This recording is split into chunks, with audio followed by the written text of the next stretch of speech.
Am I dreaming? No. I've been transmigrated into the body of a scumbag man who used his disciple as a doormat. And in 10 years, she'll become my downfall. I need to win her over before it's too late. But wait a second. The system wants me to be a villain. The story begins with a man imprisoned and surrounded by various monsters. The man, who seemed to be slightly injured, cried out for help as the beasts drew even closer to him. Suddenly, amidst the thunderstorm, a woman appeared. Seeing the figure flying through the sky, the man screamed desperately for help. The woman, who looked like an angel, activated her magic and, with a cynical smile on her face, struck a direct blow at the man. She leaned in close to his ear and said it had been a long time since she last saw him. Stepping on the man, she called him master and declared that his disciple was here. Then she simply said, "You're welcome." Right after that, she delivered another fatal blow to her master. At that moment, the man thought everything was over. However, he began to remember that he was originally the young master of the Su family in the realm of the immortal gods. He was a child of destiny, admired by thousands. He had conspired with the sacred maiden of the demonic abyss and betrayed the divine realm, becoming a hunted man. He fled to the lower realm, hid within the immortal Sword Cloud sect, and became a carefree elder. The man found all of this very strange, as those memories didn't seem to be his. Even so, he felt it didn't matter anymore, since he wasn't even sure if he would survive. Then, he suddenly woke up. He quickly sat up, realizing he was truly alive. Looking at his own hands, he tried to understand what had happened. That's when he realized he had transmigrated. Not only was he in a new body, but he also possessed the original owner's memories for the next 10 years. At that moment, a woman appeared, calling him Master. She asked if he'd had a nightmare and offered to wipe his sweat. Upon seeing the woman's face, the man recognized Feng Wanqing, the Empress who, within 10 years, would become cruel and ruthless, destroying the entire world. Now, he realized she was his disciple. He quickly refused her help. Feng Wanqing asked if she had done something wrong. Based on the original body's memories, the man knew that Chang treated Feng Wanqing merely as a cultivation cauldron. When the time came, Chang would use the dual cultivation method to absorb all her power. Until then, Feng Wanqing had to remain pure. For that reason, Chang was extremely opposed to her having any contact with other men. On that very day, the original owner of the body had found Feng Wanqing learning skills from an elder brother of another sect. Consumed by rage, he had punished her harshly. Observing the poor girl's injuries, the man thought about how pitiful she truly was. Suddenly, a small fairy appeared before the protagonist. This was the system, which had been awakened because the host had felt empathy for the girl. However, as the host of the scumbag system, the protagonist was strictly forbidden from feeling pity for Feng Wanqing. A mission then appeared, stating that Feng Wanqing had made a mistake and that the host had to punish her within 3 minutes. The reward for completing the mission would be 100 system points and 10 advancement pills. The penalty, if he failed, would be the loss of 10 points, a drop of 2 cultivation levels, and physical castration. A warning message popped up, informing that the host's initial points were 100, and if the points reached 0, the system would automatically be unbound, and the host would die. The protagonist, confused, asked what kind of system this was, since it was forcing him to become some kind of cruel and overpowered villain. He also questioned what the hell physical castration even meant. He went on grumbling that the damn system had no conscience. At that moment, Feng Wanqing tried to say something to her master, but the protagonist was only thinking that, despite being the disciple of a distinguished elder, Feng Wanqing had a very low cultivation. She was only in the early stage of qi refinement. Moreover, she had no techniques, and her martial arts skills were useless. The protagonist concluded that the previous owner of that body hadn't taught her anything. The system reappeared, warning that the mission timer was running out. Annoyed, the protagonist complained that the system was too noisy and told it to shut up. Without realizing it, he struck Feng Wanqing with a blow, sending her flying to the other side of the room. Feng Wanqing fell to the ground, and the protagonist, coldly, said that since a mistake had been made, a punishment must be applied. He then threw a technique manual toward the fallen girl. He continued, saying that Feng Wanqing had secretly consulted an elder brother from another sect to learn the martial arts of the disciplinary hall in secret. Therefore, her punishment would be to copy that celestial-level technique, highly valued by her master for years, 10 times. Upon picking up the book, Feng Wanqing was startled to recall that the entire Jianyun immortal sect possessed only 2 celestial-level techniques, and now her master was actually letting her copy one of them. She wondered if this was really a punishment. The protagonist then stood up and said that, if she understood, she should leave now. The system message popped up, informing that the punishment mission had been successfully completed. In addition to the promised reward, the protagonist had also received a card that allowed him to emit a powerful aura for 1 hour, limited to once per day. Irritated, the protagonist turned away, thinking that by using a bug in the system, he had managed to outsmart it. A few minutes later, outside Su Cheng's quarters, Feng was about to leave. She thanked her master for the punishment and the reward. She also thought that the palm strike her master had given her had forced the stagnant blood in her body to circulate, and not only were her old wounds healed, but her meridians had been purified. She felt that soon she would be able to reach the 9th stage of qi refinement and advance to the foundation establishment stage. Feng Wanqing looked back, believing that her master would be acting differently toward her. But when she turned around completely, she realized he was no longer standing there. Even so, Feng Wanqing believed that, in truth, her master was secretly helping her. Clutching the technique book, Feng Wanqing felt touched and silently thanked her master for it. The protagonist, who was hiding behind the wall, received a message from the system, informing him that he had gained 10 affinity points with Feng Wanqing. Along with that, he also gained 10 system points. At that moment, he realized that by increasing someone's favorability, he also earned system points. He then decided to check his favorability level with Feng Wanqing and saw that it was in the negatives. The protagonist called Su Cheng a tremendous bastard. The system appeared and announced that the main story mission had been activated. One of the missions was to help Feng Wanqing fall into darkness. The protagonist questioned whether this wasn't the same path the previous owner of that body had followed. Seeing that the system only pretended not to understand, the protagonist became irritated and said that if Feng Wanqing fell into darkness, he would be dragged down with her as well. "Damn dog system," he muttered. Suddenly the protagonist felt the barrier of the mountain basement wavering. He quickly got ready, believing someone had invaded the place. A figure appeared, passing through. It was a woman asking for help from the Cloud Sword sect. The protagonist appeared before her, asking what she was doing there and why she had invaded the sect. That woman was Zueliuli, chief disciple of the Snow family from the northern forest. Zueliuli threw herself onto the protagonist and, with a sweet gaze, asked him to save her. The protagonist thinks, at that moment, that judging by Zueliuli's appearance, it seems she has been affected by some kind of enchanted poison. Now, he must seal her meridians to prevent the poison from spreading. So, he places his fingers on the young woman's shoulder. With that movement, she loses consciousness, and upon observing her, the protagonist believes she has been seriously hurt. He decides to take her back first, as she needs to wake up before anything else can be done. At that moment, someone was watching Su Cheng from afar. It was one of the elders of the Sword Cloud Immortal sect, Bai Yuchen, who referred to the protagonist as a reckless and flirtatious scoundrel. Some time passed, and Su Cheng was taking care of the girl's recovery. He calls upon the system and asks for information about Zueliuli.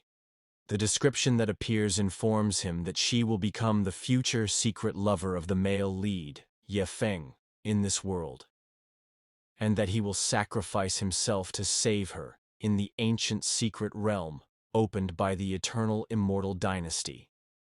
The protagonist becomes curious about who this so-called male lead Feng is, and begins to wonder if he might have stumbled upon Feng's secret harem. At that moment, Xueliuli's body reacts.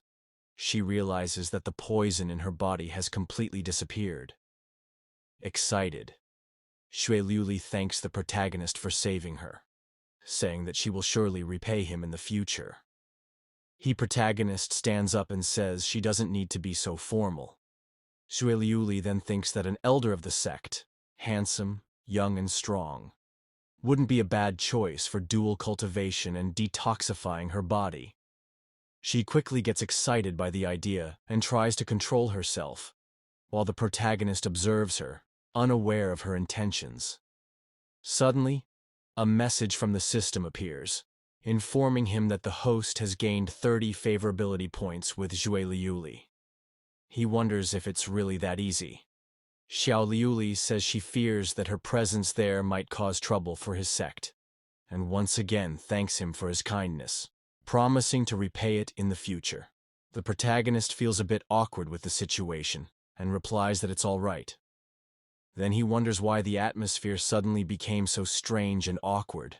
Suddenly, a loud rumble is heard, and a sinister voice emerges, asking how the insignificant scum of the Sword Cloud Immortal sect dares to hide someone who belongs to him.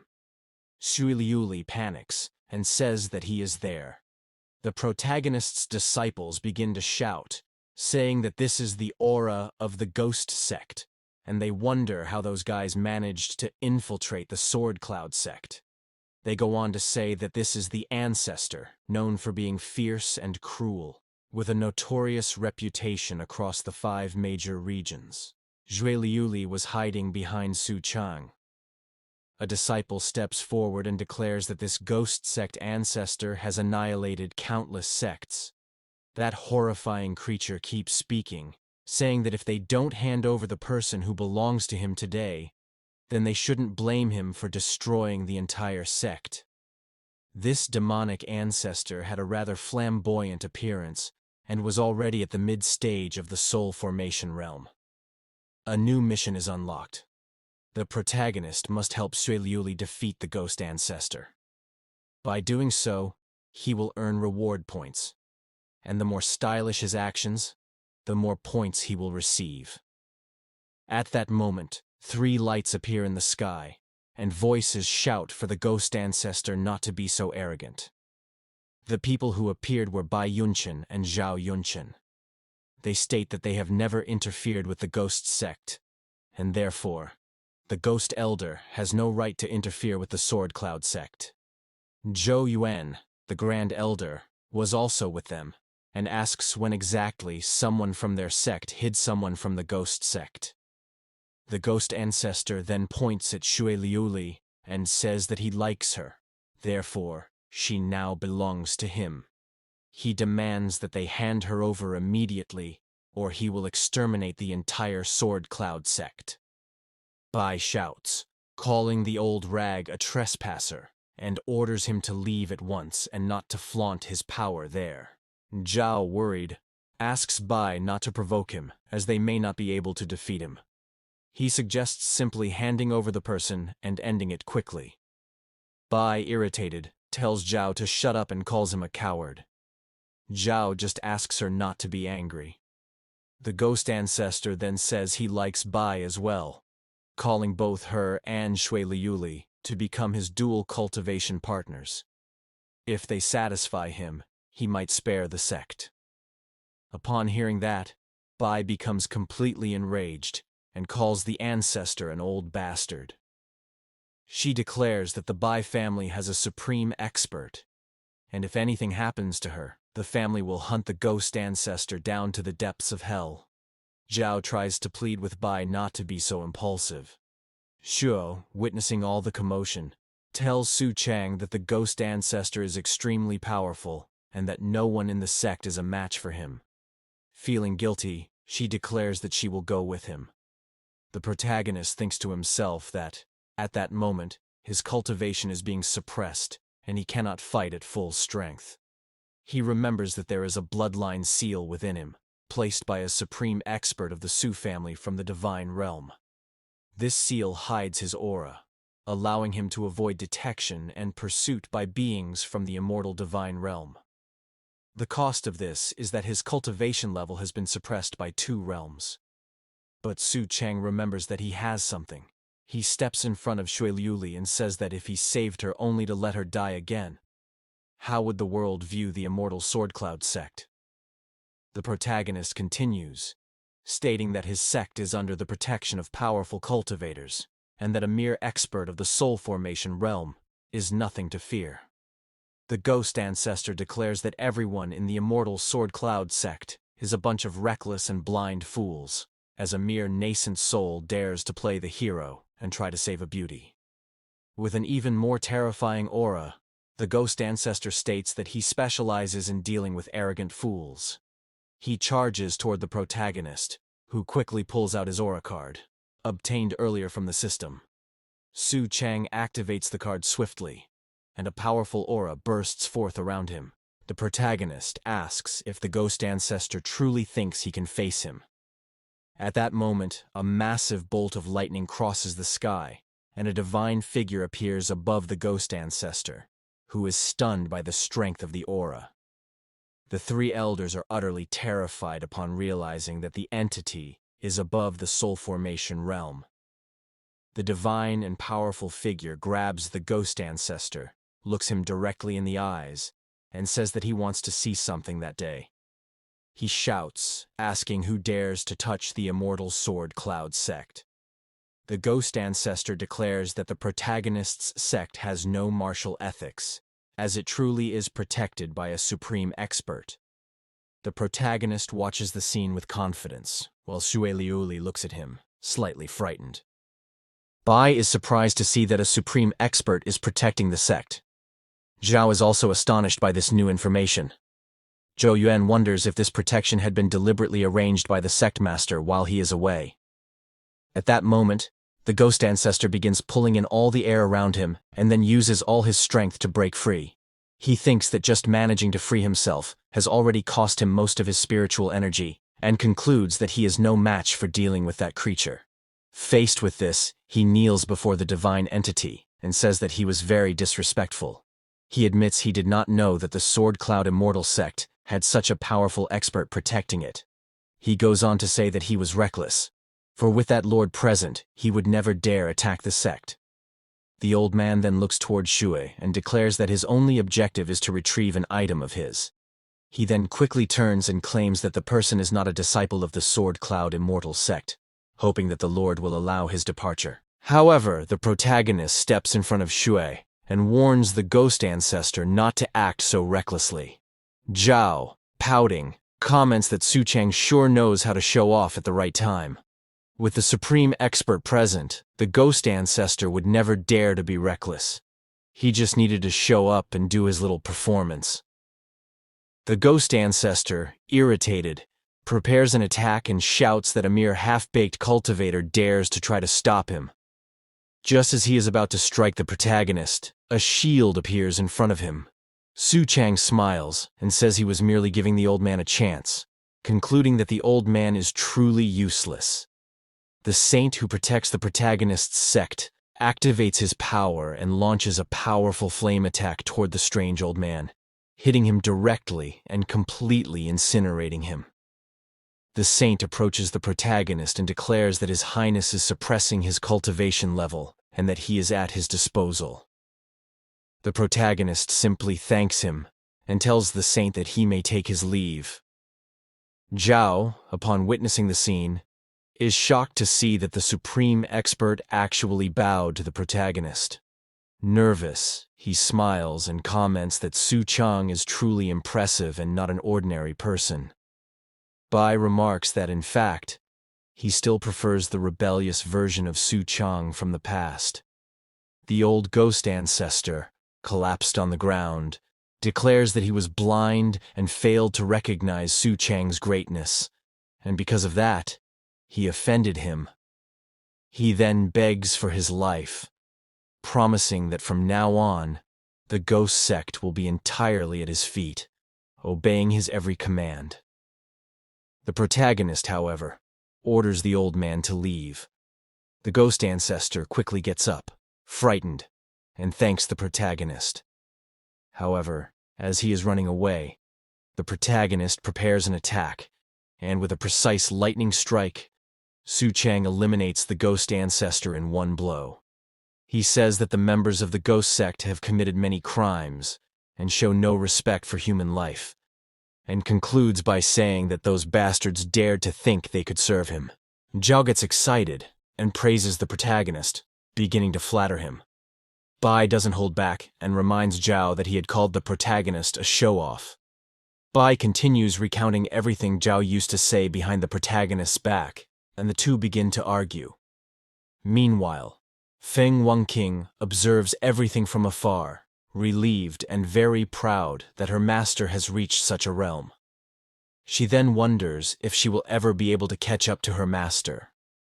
At that moment, the system appears, congratulating the protagonist for completing the mission. Since Shu's favorability increased by 30 points, her current favorability is now 75.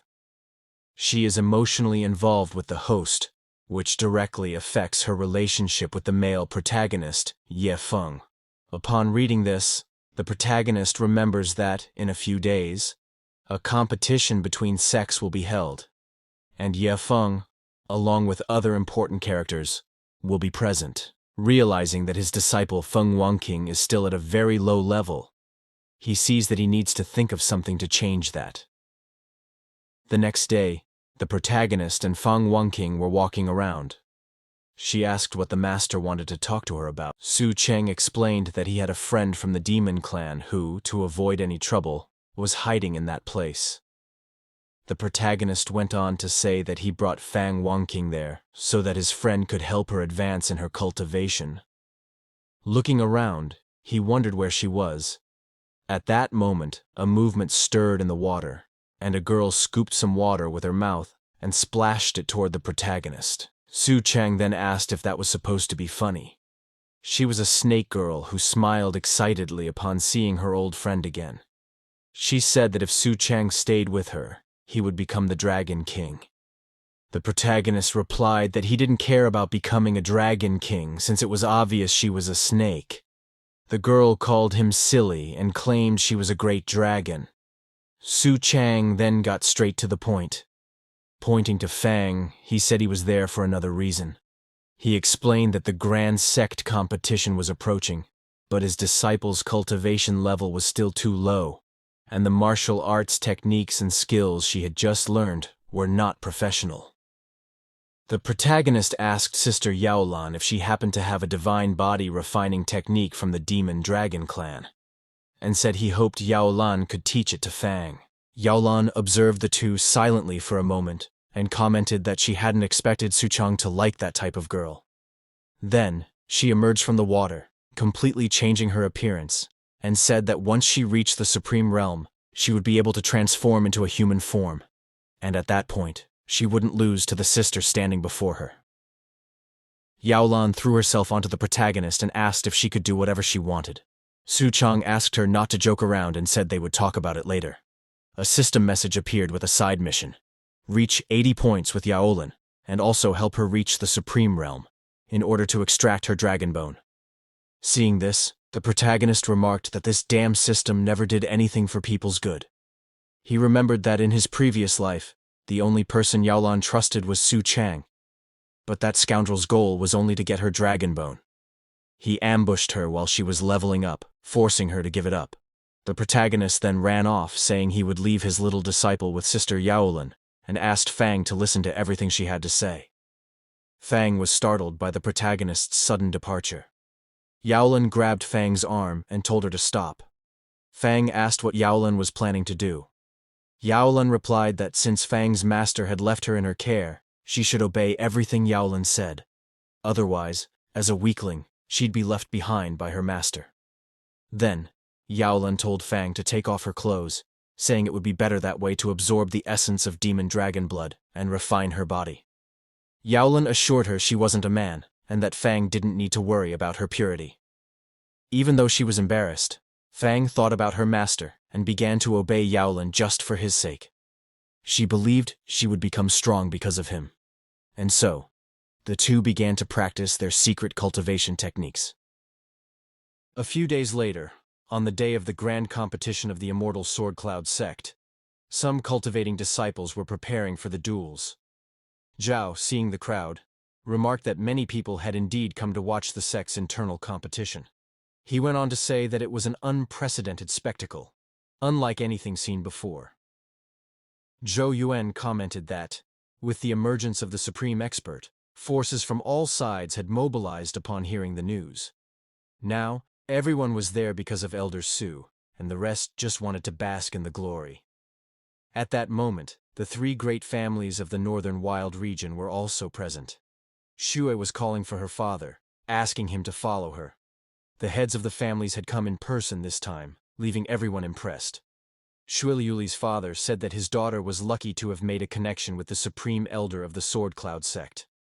Moreover, it was said that this elder possessed a high level of cultivation. Then, he asked when Xueliuli would introduce Su Chang to him. Embarrassed, Xue asked her father not to speak so recklessly. Suddenly, a commotion began. The Demon Slayer Alliance had arrived as well. The vice leader of the alliance, Wei Kun, was present in person. However, among all those people, a mysterious man watched everything in silence. He commented that it had been a long time since he last saw Xueliuli. Sometime later, the annual competition of the Immortal Sword Cloud sect began. The disciples faced off in the central arena. Feng Wanqing was also there, fighting bravely and winning her first match. And so they reached the final battle, between Feng Wanqing and Li Yue. The protagonist, watching the fight's preparation, thought that after being refined by Yao Lan, Feng Wanqing's potential had been stimulated to a certain degree. Therefore it was no surprise that she had reached the finals. After all, she was destined to become the Empress in the future. Li Yue smiled and commented that he and Feng were meeting again. Then he asked whether what he had taught her back then had been helpful. He continued, saying that if it hadn't been for his guidance, she would have been eliminated in the first round. Feng, uncomfortable, remained silent while listening to all of that. Then she remembered that Li Yue had only taken advantage of the situation back then to exploit her. The man approached Feng and said that she should just give up, as she was no match for him in terms of strength. He asked why they didn't meet in a more secluded place that night, claiming he would teach her some deeper techniques. He added that he guaranteed she would feel ecstatic. At that moment, Feng stared at him, drew her sword, and charged at the man, landing a strike on his face. Li Yue brought his hand to his face, incredulous at Feng's attitude. He countered, saying she had the audacity to attack his handsome face. Feng shouted, telling him to stop with that nonsense. Wei Kun, who was watching the fight, sensed a familiar demonic scent coming from Feng Wanqing. Even if it was faint, he wouldn't be fooled. The protagonist then thought that Feng Wanqing's scent had reached that idiot's nose and wondered if this would mark the beginning of her descent into darkness. Zhou Yuan commented that Feng had been a very discreet disciple before, but in just a few days had shown incredible progress. He concluded by saying it seemed that Elder Su had put a lot of effort into her. Bai simply shrugged at this. Feng continued her frantic fight against her senior brother. Li Yue wondered how that girl had improved her cultivation level so much in such a short time. He didn't want to lose to her, because if that happened, he wouldn't be able to show his face again. So, he prepared an item in his hand and attacked Feng directly. Feng used her sword to defend herself but noticed that Li Yue was hiding something in his other hand. She wondered if it was a weapon. The man prepared for another sudden attack, but Feng managed to strike the small blade, shattering it into several pieces. Taking advantage of a gap in Feng's defense, Li Yue lunged forward with his sword, shouting that she was finished. However, Feng managed to dodge at the last second and landed a direct kick to the lower parts of that cursed man.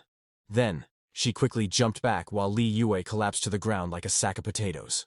People around them commented on the scene, saying such an action could harm the future of their fellow disciple. The discussion started turning against Feng for having made such a questionable move.